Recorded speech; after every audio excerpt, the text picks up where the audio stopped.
Hi, this is Tyson, and today we're going to be looking at JavaScript classes and how we can use JavaScript classes in JavaScript to make cool apps. This is kind of part of this series I've been doing on JavaScript basics, so if you haven't seen some of the earlier ones, feel free to check those out as well. So here we are defining a basic JavaScript class. We have a class called artist, and let me just jump into this. So we're defining a class called artist, and in the constructor we're taking this name, and we're taking any options that are passed into the constructor. So there's an options.name, and we're assigning that to the name, and then we're making a random ID. So you see that we're logging out this one and this one, Jack White and Jack Johnson, because we've created two separate artists. And so we were able to call each of them, and it creates two separate objects based on the two separate performers that we've created. So you can do a lot of things with classes. Like, for example, if we wanted to add on a new method, let's make one called getName. So getName, we're just going to return this name. And so now I could take one of our performers here. I'll take Jack White, and I'll say jackwhite.getName, and that's just going to log Jack White. And so you can actually string these together also. So let's say we wanted to make another method called get name and ID. We could do something like return this get name, and then also return this ID. So the ID is actually the property on the class, and then the get name is a method on the class that we're calling. And so now I could say get name and ID, call that, and it will say Jack White and his ID. So that's basically the setup of classes. There's also you can also do static things on a class. So if I want to do like static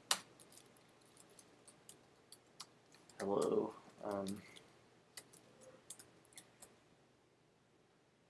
So now this static thing doesn't actually live on the individual artist. This lives on the artist itself. So I could do artist.hello, call that, and that's going to log hi.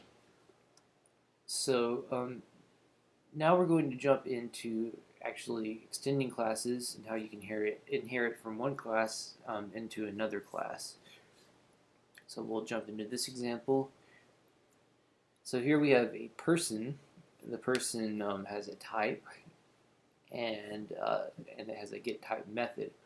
And so this artist that we've created, it's going to, in the constructor, is going to call the super, which the super is what it is extending right here. So it's extending person. So it's calling super, passing in all the options, and also it's spreading the options onto this object, but it's also adding on the person type. And the person type here is going to be an artist all the time.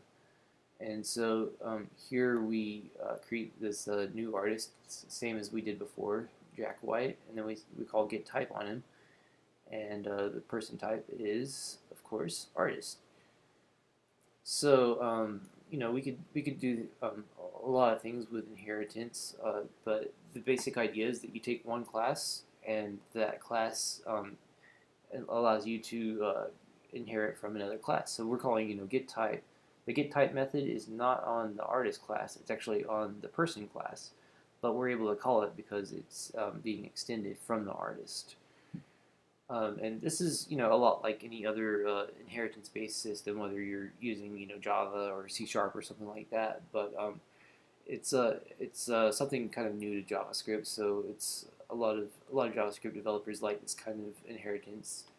I tend to stay away from it as much as possible because it can get a little confusing trying to follow the inheritance path.